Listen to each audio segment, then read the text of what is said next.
तो आज के लेक्चर में हम देखते हैं what is entropy in machine learning. Machine learning के अंदर इंट्रोपी क्या होती है, इसका यूज कहाँ कहाँ पे होता है, क्लासिफिकेशन में यूज कहाँ होता है, डिसीजन ट्री में कहाँ यूज होता है, डीप लर्निंग में इसका यूज कहाँ पे होता है, इसको कैलकुलेट कैसे करते हैं, इसका एग्जाम्पल भी देखेंगे हम लोग। सो इंट्रोपी क्या होता है? Is a fundamental concept in information theory and it is wisely use in machine learning. क्यों यूज होता है? डिसीजन ट्री में इसका यूज होता है, फीचर सिलेक्शन में इसका यूज होता है, क्लासिफिकेशन टास्क में इसका यूज होता है। डिसीजन ट्री बहुत ही इंपॉर्टेंट है क्लासिफिकेशन के लिए। फीचर सिलेक्शन मतलब हमारे लिए कौन से काम के फीचर्स हैं उनको क्लासिफाई करना, और क्लासिफिकेशन टास्क में हम लोग इंट्रॉपी का यूज़ करते हैं। इंट्रॉपी की डिफिनीशन क्या होती है? इंट्रॉपी का यूज अक्सर आपने किया होगा फिजिक्स में, जब हम लोग हीट निकालते थे, उस समय आपने इसका यूज किया होगा इंट्रॉपी का, और केमिस्ट्री में भी इसका यूज किया होगा। So entropy measures the uncertainty and randomness of data set. Okay, हमारे डेटा सेट की रैंडमनेस या अनसर्टेनिटी को डिफाइन करने के लिए हम लोग इंट्रॉपी का यूज करते हैं। अगर इंट्रॉपी ज़्यादा है तो हम लोग कहेंगे कि हमारे डेटा सेट में रैंडमनेस ज़्यादा है, और इंट्रॉपी कम है तो हम कहेंगे हमारे डेटा सेट में रैंडमनेस कम है। ओके, तो इस तरीके से हम लोग क्लासिफिकेशन का टास्क कर सकते हैं with help of entropy. It quantifies how unpredictable और mixed data is. Mathematical formula इसका देख लीजिए। For a discrete random variable X, हमारे पास जो डेटा आता है वो वेरिएबल के फॉर्मेट में आता है। जैसे कि उसमें लेबल्ड इंफॉर्मेशन होती है। अगर सुपरवाइज लर्निंग की बात करें तो उसमें लेबल्ड इंफॉर्मेशन रहेगी। अगर अनसुपरवाइज लर्निंग की बात करें तो वहाँ पे हमें अनलेबल इंफॉर्मेशन रहेगी, और अनलेबल इंफॉर्मेशन में को हमें क्लस्टराइज करके उसमें से अपने काम की इंफॉर्मेशन निकालनी होती है। ओके, सो मैथमेटिकल फार्मूला की बात करें, for a discrete random variable x with possible value x1 x2 से लेकर Sn तक, इंट्रॉपी क्या होगी? इंट्रॉपी इस तरीके से एच एक्स से निकालेंगे, minus summation of I equal to 1 to n probability of X I into log two probability of X I. Okay, अब एक्स आई और ये हैं क्या, इनको हम लोग देखते हैं। ये फार्मूला होता है, इस फार्मूले से हम लोग इंट्रॉपी निकाल सकते हैं। So H X is the entropy and P of X I is the probability of occurrence of class X I. आपके डेटा सेट में दो क्लास हैं, yes and no. Okay, so मान लीजिए आपको यस वाले क्लास की प्रोबेबिलिटी ऑफ अकरेंस निकालनी है, तो प्रोबेबिलिटी ऑफ यस की अलग निकालेंगे, प्रोबेबिलिटी ऑफ नो की अलग निकालेंगे। द लॉगरिदम का जो बेस होता है ये 2 होता है। ठीक है, हमेशा जब भी हम इंट्रॉपी कैलकुलेट करेंगे तो वो बेस चेंज नहीं होगा। ओके, अब इसका एग्जाम्पल के साथ ज़रा देख लेते हैं कि इसका यूज कैसे होता है और इसका एग्जाम्पल क्या क्या होता है। तो लो इंट्रॉपी अगर रहेगी तो हम कहेंगे डेटा हमारा प्योर है। ओके, मान लिया आपने क्लासिफिकेशन किया और आपने इंट्रॉपी निकाली और आपकी इंट्रॉपी लो आई, 0 के बराबर आई, तो कहेंगे there is no randomness in data. If all value in data set belong to one class either yes or no, then entropy is 0. This means there is no randomness, no uncertainty. बस आपको बिल्कुल पक्का है कि इसमें uncertainty नहीं है, केवल एक ही क्लास का डेटा ही है। एग्जाम्पल देख लीजिए। If a data set has only spam emails then there is no randomness. अब हाई इंट्रॉपी है, इसका मतलब हाई अनसर्टेनिटी है इसमें।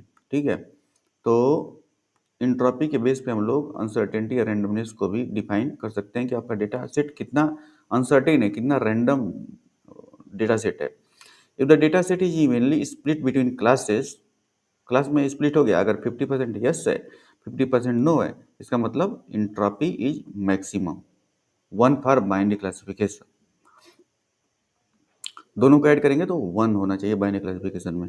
ओके, अगर सॉफ्ट मैक्स की बात करें तो अगर हम लोग सम ऑफ प्रोबेबिलिटी करेंगे तो वो बराबर 1 होना चाहिए।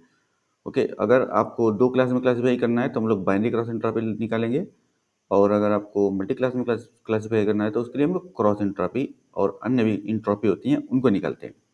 Data set with equal spam and non spam email has high randomness. Okay, so entropy in machine learning का क्या कॉन्सेप्ट होता है, इसको देख लेते हैं। इंट्रॉपी इन मशीन लर्निंग का। Okay, so entropy is use in decision tree algorithm, जैसे कि डिसीजन ट्री एल्गोरिदम आपका ID3 हो गया या C4.5 हो गया, कार्ट, इसमें क्यों यूज किया जाता है? To split data at each node. ठीक है, रूट नोड कौन होगा, उसका रूट नोड के नीचे वाला सब नोड कौन सा होगा। ओके, इस तरीके से इंट्रॉपी को कैलकुलेट करके हम लोग नोड डिसाइड करते हैं और अपने डेटा सेट को स्प्लिट करते हैं। So information gain is calculated using entropy to determine the best feature for splitting. Okay, अब इंफॉर्मेशन गेन हम लोग कैलकुलेट करते हैं, तो entropy of parent minus SI divide by H of SI, summation इसका कर देंगे। तो H क्या है? Is the entropy of full data set. अब H ऑफ SI क्या है? Is the entropy of subset after split. Okay, and SI divide by S क्या है? This is the weighted proportion of the data set. तो इसका example देख लीजिए, इसको इससे आपको समझ में आ जाएगा। Imagine a data set where we classify whether a person will play outside based on the weather, sunny है और रेनी है, ओवरकास्ट है, तो कब पर्सन बाहर खेलने जाएगा, कब पर्सन बाहर खेलने नहीं जाएगा, इसको हमें क्लासीफाई करना है। तो वेदर सनी है तो बाहर नहीं जाएगा, मान लीजिए टेनिस का गेम है, अगर रेनी है तो बाहर जाएगा, अगर ओवरकास्ट है तो भी बाहर जाएगा, अगर सनी है तो बाहर नहीं जाएगा, अगर रेनी है तो बाहर जाएगा।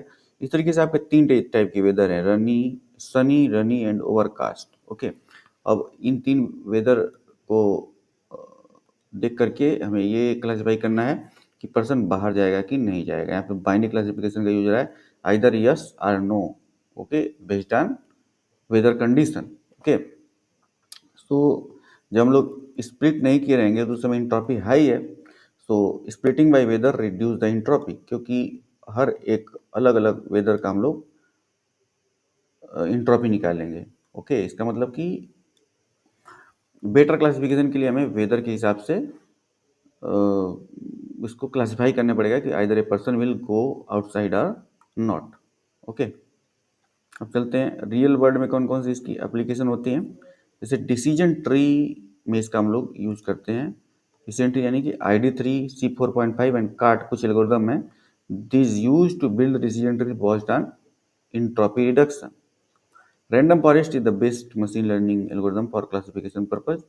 So use entropy for feature selection in multiple decision tree. Okay, इसमें क्या होता है कि हम लोग अपने डेटा सेट को स्मॉल स्मॉल ट्रीज में डिवाइड करते हैं, फिर हर एक ट्रीज के द्वारा जो हमारा प्रेडिक्शन आता है उसका एवरेज लेकर के फिर हम फाइनल प्रेडिक्शन को कंसीडर करते हैं। तो वहाँ पे ओवरफिटिंग की समस्या भी आने कम होती है और एरर भी आने की समस्या कम होती है, संभावना कम होती है। ओके, सो फीचर सिलेक्शन में इसका यूज कैसे होता है? High entropy features contribute more information and help in better classification. Deep learning में यूज कैसे होता है? So cross entropy loss is widely use in classification problem. Okay, so deep learning हो या मशीन लर्निंग हो, क्रॉस इंट्रॉपी का use हम लोग नोड के स्प्लिट के लिए करते हैं, डिसीजन ट्री में करते हैं, इसीलिए यह बहुत ही इंपॉर्टेंट है मशीन लर्निंग में for classification purpose and regression as well. Okay, so ये रहा मशीन लर्निंग में किस तरीके से हम लोग इंट्रॉपी का यूज करते हैं, उसका हमने डिफिनीशन बताया, उसका हमने न्यूमेरिकल एग्जाम्पल बताया और उसका जो रिलेटेड थ्योरीज हैं उनको भी हमने कवर किया। सो मिलते हैं फिर नेक्स्ट लेक्चर में।